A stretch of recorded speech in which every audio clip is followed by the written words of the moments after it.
Bisan sa kamoderno na sa panahon karon, daghan kuno gihapon kaayog pamaagi aron mapadayag ang gugma. Ani ay usa ka batan-on sa Mandaue City nga susama sa pagpang-apply sa trabaho gipaagi sa application ng iyang pagpangulitaw sa usa ka dalaga. Gisugot ba kahausab siya? Atong sisihon sa report ni Nico Sereno. Application letter ug resume. Kini ang gipreparar sa 24 anyos nga business process outsourcing employee nga si Rodney sa iyang pagpanguyab. Aron kuno mapakita ang tim-os nga intensyon, gihimo niyang formal ang pamaagi sa pagpangulitaw.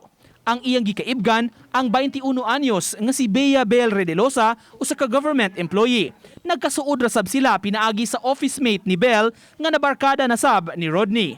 Kasi nabot mi ba nagsabot-sabot mi joke ra gud na to nga kung naay manguyab niya dapat kay kuan naay resume para ma-background check niya ba para kay sige siya binuangan gud pag last nya mo to ang ending kay ako ready pa yung apply kay qualified dun sa application letter gipadangat ni Rodney ang katuyuan niya makakita og tawo nga mubag-o sa iyang kinabuhi ug dili lang kutob sa relationship status. Kung previous relationship ang hisgutan, milanat kini og tulo ka tuig ug tunga nga walay third-party issues. Kung time management sab, may plano na si Rodney.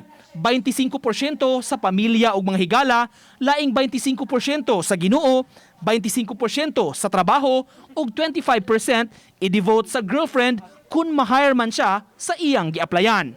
Basta manguyab ka matik naman na kay priority. Nya gahinan dyan mo time kung kuhan.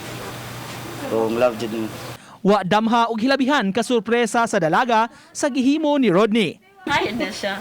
Ngano na hire man siya? Ang kay kuan manggod kay nang like kuan manggod lahi manggod siya sa katong akong di na ko siya itandi sa past. Kaya naa siya dira if di ko okay naa siya gihapon dira. Aminado hinuon si Bel nga sinugdanan pa kini sa ilang relasyon, daghan pa og maagian, apan ang importante magmakanunayon lang. Magsinagtanay mo, then if unsay kanang usay mo na kay problem niya, istoryaan ninyo.